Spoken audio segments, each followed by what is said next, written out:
Party का ये कहना है कि मीनाक्षी नटराजन को एक डेफेमेशन केस में नोटिस आया। ठीक है।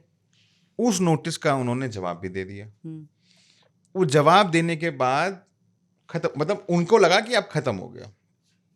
ये बात तेलंगाना से पहुंच गई भोपाल हम्म, और बीजेपी ने ऑफिशियली कंप्लेंट फाइल कर दी आरओ के पास कि भाई इनके खिलाफ एक मुकदमा दर्ज है। ठीक है। उसके बाद उनकी हेयरिंग हुई और हेयरिंग होने के बाद उनका पर्चा खारिज हो गया। कांग्रेस ये कह रही है जितने भी कॉलम्स होते हैं नॉमिनेशन फॉर्म के अंदर, उसमें कहीं ये नहीं होता है कि आप नोटिस को भी मेंशन कर दो। मुकदमे की एफआईआर के नंबर होते हैं, रेफरेंस नंबर, क्या मतलब कौन तारीख को हुई, क्या नंबर है, उसके सबके रेफरेंस नंबर होते हैं। जब कोई एफआईआर कन्वर्ट ही नहीं हुई है अभी, ये ऐसा है कि मैं पीयूष के खिलाफ एक कंप्लेंट दूं, हम्म, थाने में एक कंप्लेंट देता हूं, थाने की जो कंप्लेंट है उस पर अभी कोर्ट ने संज्ञान नहीं लिया, किसी ने संज्ञान नहीं लिया, तो या तो हमें मालूम हो कि हमारे ऊपर एफआईआर दर्ज है तो हम उसमें लग। अच्छा एक बात बताओ, खुद बताना आप, अगर मीनाक्षी उसको मेंशन कर देती, उसको कुछ हार्म था? कोई हार्म नहीं था। आप क्रिमिनल केसेस को मेंशन कर दीजिए, उससे आपकी दावेदारी पे कोई फर्क नहीं पड़ता, चाहे आपके ऊपर कैसे भी मुकदमा हो। हाँ, नहीं पड़ता। तो वो जानबूझ के क्यों नहीं करेंगी? मतलब वो ये कह रही हैं जब हमारे ऊपर एफआईआर है ही नहीं, कोई केस ही पेंडिंग नहीं है, एक डेफेमेशन नोटिस का जवाब हमसे मांगा गया जो हमने दे दिया, उसको हम क्यों उस कैटेगरी में आप रखते हैं और आपने जो है खारिज कर दिया। एक और बात, फिर उसके बाद सर आप बताइएगा। यहां पर एक ऑब्जेक्शन था कि आपने एक चीज को छुपाया। झारखंड के अंदर, रांची के अंदर, जो कि एक इंडिपेंडेंट कैंडिडेट वहां चुनाव लड़ रहे हैं, परिमल नाथवानी, कांग्रेस का आरोप है वहां पे उनके तीन ऑब्जेक्शन थे। उनका नाम कहीं पर परिमल नाथवानी है, कहीं नाथवानी परिमल है। उन्होंने कोई अपने बेटे को लेकर और अपनी एसेट्स को लेकर कुछ, ये जो तमाम चीजें हैं इनको लेकर कॉलम्स में कुछ डिस्क्रिपेंसी है, तो 3 जगहों पर ऑब्जेक्शंस रेज किए कांग्रेस ने, उसको आपने अलाउ कर दिया।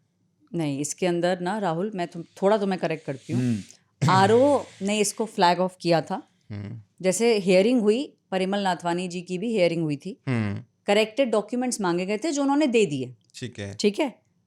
मीनाक्षी नटराजन जी के केस के अंदर ये कहा जा रहा है कि जब उनकी हियरिंग हुई थी, उसके बाद जब उनसे डॉक्यूमेंट्स मांगे गए थे, उन्होंने डॉक्यूमेंट्स नहीं दिए। ये एक डिस्क्रिपेंसी है। आप जो बताइए। इसमें देखो, मेरी जितने भी लोगों से बात हुई, इसमें कांग्रेस के अंदर के भी लोगों से बात हुई और ऐसे कांग्रेस के नेता भी हैं और वकील भी हैं, तो ऐसे लोग ज्यादा सही जानकारी भी देते हैं। God bless.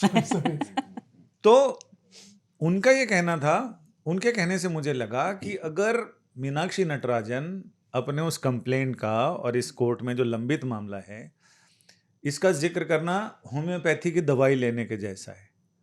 अगर आप नहीं लेंगे तो ले लेंगे तो कोई नुकसान नहीं है, नहीं लेंगे तो बहुत नुकसान है।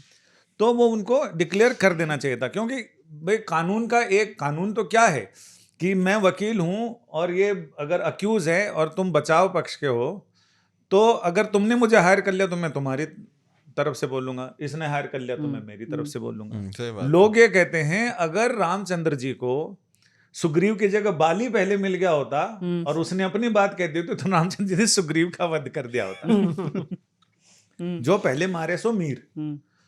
तो एक फिक्शन का ये कहना है कि चूंकि क्रिमिनल कंप्लेन हुई, उस कंप्लेन पे कोर्ट ने इनको समन किया, समन का इन्होंने जवाब भी दे दिया, इसका मतलब जो क्रिमिनल लॉ का बॉल है वो रोल करना शुरू कर दिया, प्रोसेस शुरू हो गया।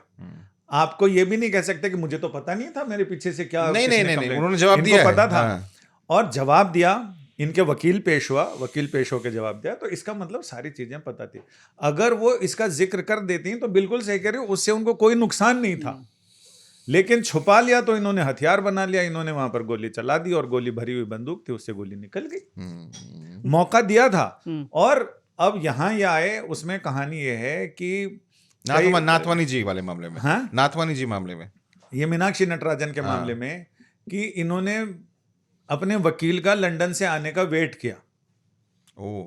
जब इनका वो हो गया तो सिंघवी जी को खबर गई, वो गर्मी छुट्टियों में लंदन में थे उनको खबर गई आप इमीडिएटली वापस आओ, कट शॉट करके वापस आए। और आप और मैं वहां पर हमने देखा कि जब इलेक्शन कमीशन में पहुंचे तो छापेदार कमीज पहन रखी थी, तो उन्होंने सफाई भी दी कि मुझे ऐसे कपड़ों में आना पड़ा यहाँ पर, तो मैं अभी एयरपोर्ट से सीधा ही आ रहा हूँ। सीधा ही वो आए, अगले दिन वो कोर्ट में पेश हुए। लेकिन कांग्रेस के कई वकील नेता, उन लोगों से हमारी बात हुई, उन्होंने कहा कि इनको सबसे पहले जैसे ही वो खारिज हुआ, इनको नोटिस आ रही, इनको समझ में आ गया कि खारिज हो गया, वैसे इनको हाई कोर्ट जाके और अपनी बात रखनी चाहिए थी, तब इनको बचाव का वो रहता। इन्होंने दूसरे दिन तक वेट किया पिटीशन दाखिल करने में। और ऐसे भी जो नियम है, कोर्ट के पुराने केसेस बताते हैं कि अगर इलेक्शन प्रोसेस शुरू हो गया है, नोटिफिकेशन जारी हो गया, अधिसूचना जारी हो गई, तो ना तो इलेक्शन कमीशन उसमें वो करता है और ना कोई कोर्ट, क्योंकि पुराने कई जजमेंट्स हैं जिसमें यह है कि कोर्ट फिर उसके बाद इलेक्शन पिटीशन में सुनेगा। इसीलिए अभिषेक मनु सिंघवी जी ने ये दलील दी कि माय लॉर्डशिप, इसमें आरओ का ऑर्डर को आप स्टे कर दीजिए, इलेक्शन होने दीजिए और रिजल्ट आप रोक लीजिए। लेकिन कोर्ट ने कहा कि नहीं, हम ये भी नहीं कर सकते। अच्छा। अब आप इलेक्शन पिटीशन दाखिल कीजिए। इन्होंने कहा माय लॉर्ड, वैसे तो मुझे मालूम है कि इस तरह के मामले में अब कोर्ट ये कह भी चुका है कि अवकाशकालीन पीठ के सामने और ऐसे भी सीनियर एडवोकेट मेंशन नहीं कर सकते किसी चीज़ को। उन्होंने कहा हमने पिटीशन दाखिल कर दी है, और ऐसे तो ठीक है कि पिटीशन दाखिल करने के अगले दिन मेंशन करने का रहता है, लेकिन ये इतना इमरजेंसी मैटर है, इतना अर्जेंट है कि अगर आज नहीं सुना गया, इस पर कुछ निर्णय नहीं हुआ, तो हमें 6 साल वेट करना पड़ेगा।